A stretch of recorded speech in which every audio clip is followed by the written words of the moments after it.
I think that's the case with any film, but this one in particular. Usually you have chemistry or some scene at the end of the day, you go, yes, I nailed it, I was amazing. Not in this case. This is an exclamation mark. Oh, God. We're getting married. Who is getting married? You and I are getting married. This isn't just another Hollywood scandal.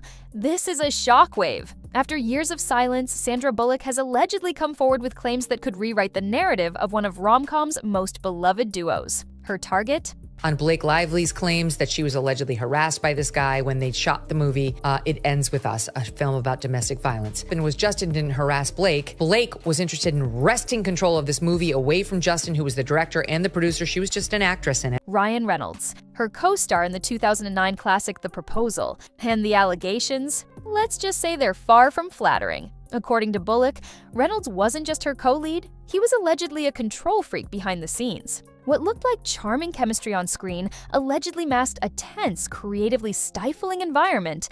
All right, you guys, it is Blake Lively and Justin Baldoni Day. Finally, to all of the women out there that are watching, no matter what you do in life, you never, ever, ever go full Amber Heard. Another bombshell, and this time it is pertaining to the New York Times. Amazing that you're not going to believe this, okay? It looks like Justin Baldoni may have a very strong case against the New York Times, where Reynolds reportedly called the shots, rewrote energy in real time, and made her feel like a background extra in her own film. The internet didn't know what to do with this, but Hollywood insiders, they weren't surprised. And as this bombshell drops, it throws gasoline on another burning fire. that they were plotting with the New York Times for months to smear him. And there may be some important evidence. I know for a fact that the mainstream media will lie and they will smear on behalf of their powerful friend. I believe in due process, which is why I always read the facts of the case before accepting the media narrative. The kind of lawsuit that is full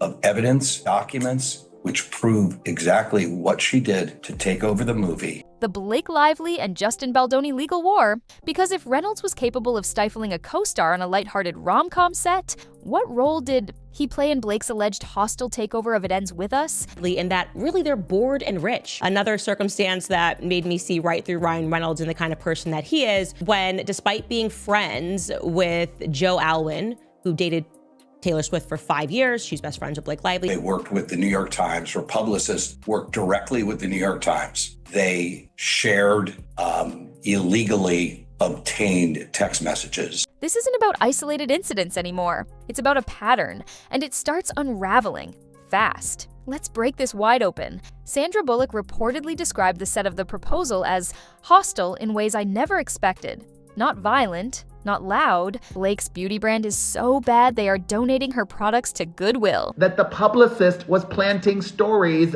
about him. He's got receipts. His lawyer was just responding publicly to what she initiated. Literally moments ago, Baldoni's attorney. But icy, controlled. Every move, allegedly choreographed by Reynolds, who, according to Bullock, began rewriting scenes mid-shoot, instructing camera crews on angles and undercutting her performance with sarcastic suggestions. She claims he took the reins of direction.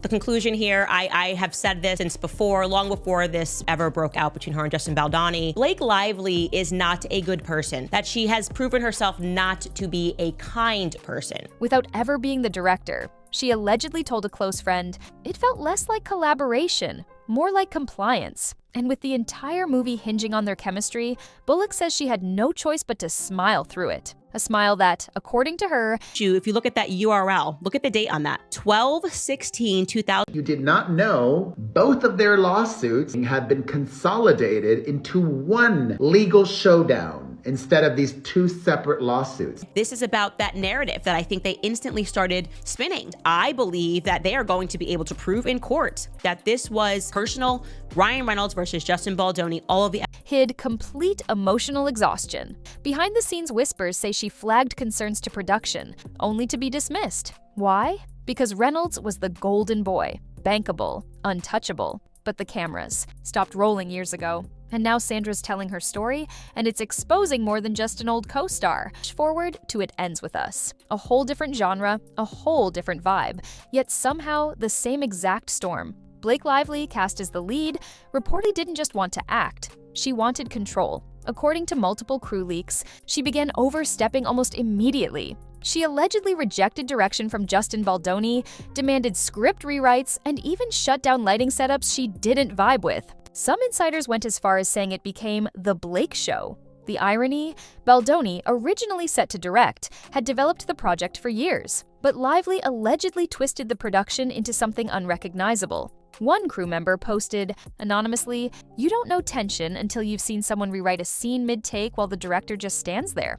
And Ryan Reynolds? He wasn't on set, but his name kept surfacing, quietly, because reportedly his PR team began advising Blake mid-filming, not just for image, but for leverage. So when things turned ugly, it wasn't just Blake versus Baldoni anymore. It was Blake, backed by Hollywood royalty, ready to flip the narrative. Lively drops a lawsuit accusing Baldoni of misconduct, retaliation, and toxic directorial behavior.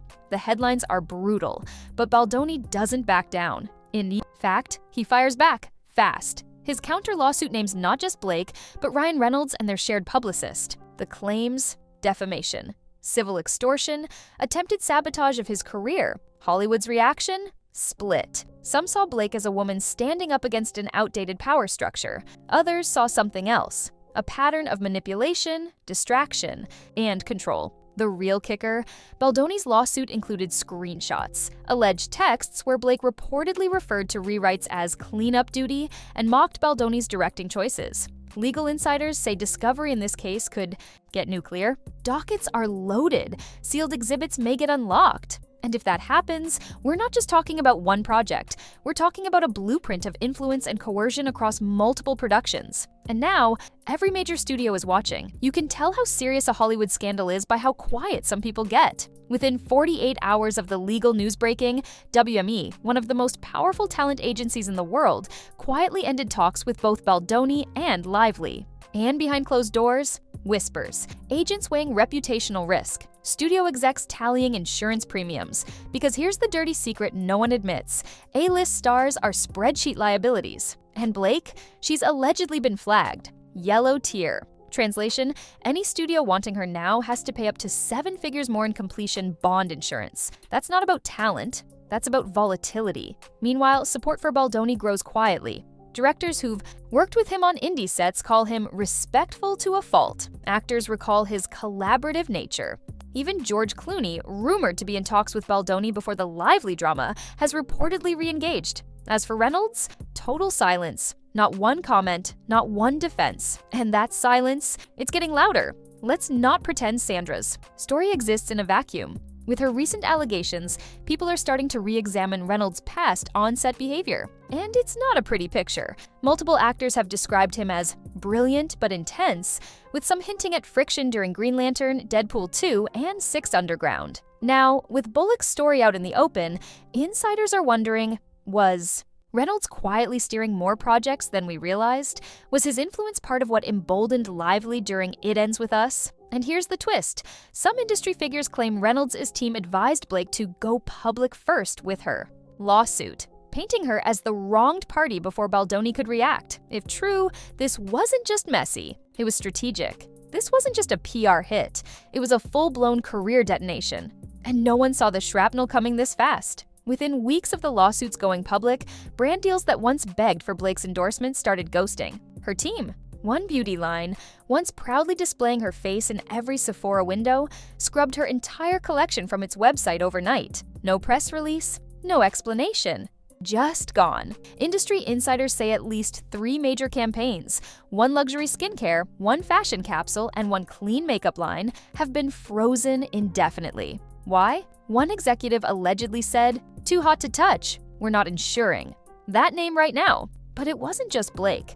Ryan, the man with a Midas touch, suddenly looked radioactive. Reynolds led pitches, including a heavily rumored streaming docuseries about his Wrexham football club, quietly disappeared from internal planning calendars at both Netflix and Hulu. One exec reportedly said, "Reynolds' fatigue has kicked in. Charming doesn't cut through scandal." And it didn't help that critics were already calling his last few projects carbon copies of Deadpool in different hats. Meanwhile, Justin Baldoni, who should have been riding the wave of his Colleen Hoover adaptation, got sideswiped. His next directing gig? Pulled. his scheduled Sundance panel on faith in filmmaking replaced without explanation.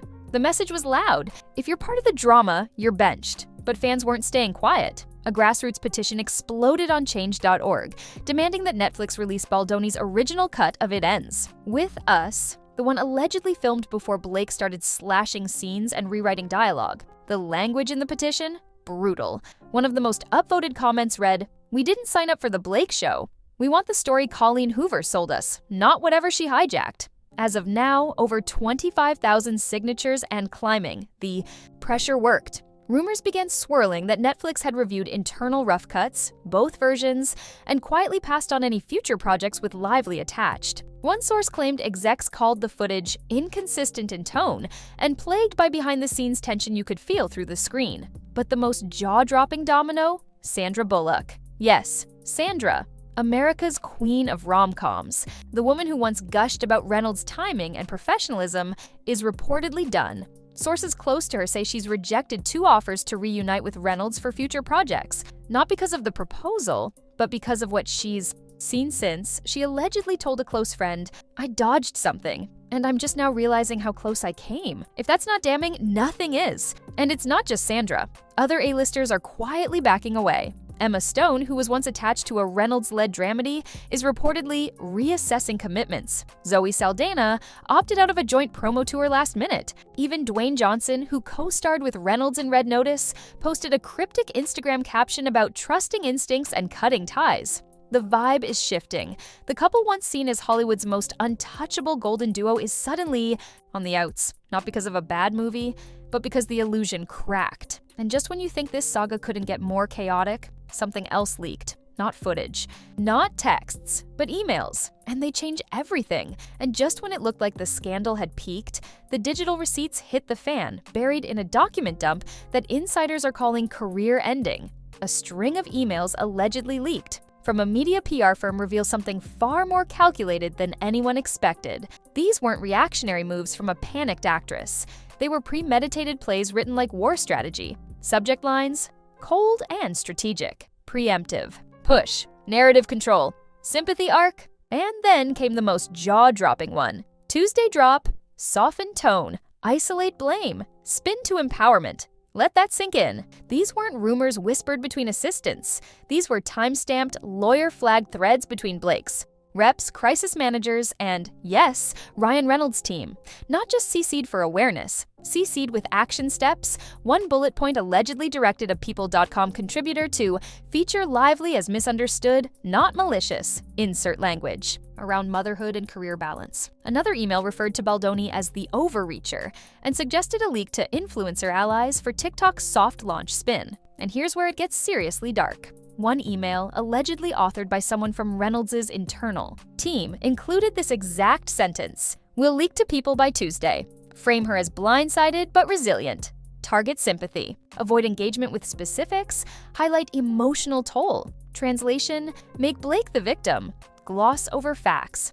Weaponize emotion, but the part that truly pulled the curtain back? Multiple emails in the chain were directed to Ryan Reynolds, personal rep with follow-up tags like Ryan signed off and per Ryan green light given. It wasn't passive involvement, it was executive decision-making. Co-signing every PR beat like it was a punchline to a script only they could write, and yet, the story being pushed to the public was entirely different. Blake, the heartbroken creative woman wronged by a male director. Justin, the power-hungry man trying to gaslight her brilliance. Ryan, not even in the building. Or so we thought, because these emails flip that narrative on its head. Suddenly, Reynolds isn't just a husband on the sidelines. He's allegedly the strategist, the fixer, the quiet architect behind the curtain helping script not a movie, but a legal campaign. Insiders now whisper that Reynolds' deep ties with major entertainment outlets, thanks to years of carefully curated interviews and partnerships, made him the ultimate back channel.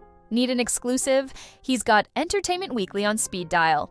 Want the TikTok crowd softened? A dozen influencers owe him favors. Want the meme pages to go quiet? They get ad deals through his tequila brand. 2. Wasn't Blake's crisis alone. It was a joint operation. A polished, well-oiled PR machine firing on all cylinders to flip public perception before Baldoni even filed his countersuit. And the collateral damage? Truth. Because while the headlines gushed about Blake's courage, The timeline told a different story. Emails dated 3 days before the lawsuit dropped, drafted posts prepared in advance, coordinated hashtags lined up like soldiers in a digital war. And if these emails are real, and sources swear they've been verified by legal counsel, then it proves one thing above all: Blake didn't go to war alone. She went in with Hollywood's most PR-savvy weapon at her side. So the question isn't, did Blake act alone? The real question is, how deep does this go? And what other stories did this power couple allegedly rewrite behind the scenes? Because if this was the playbook for It Ends With Us, who else got edited out of their own narrative?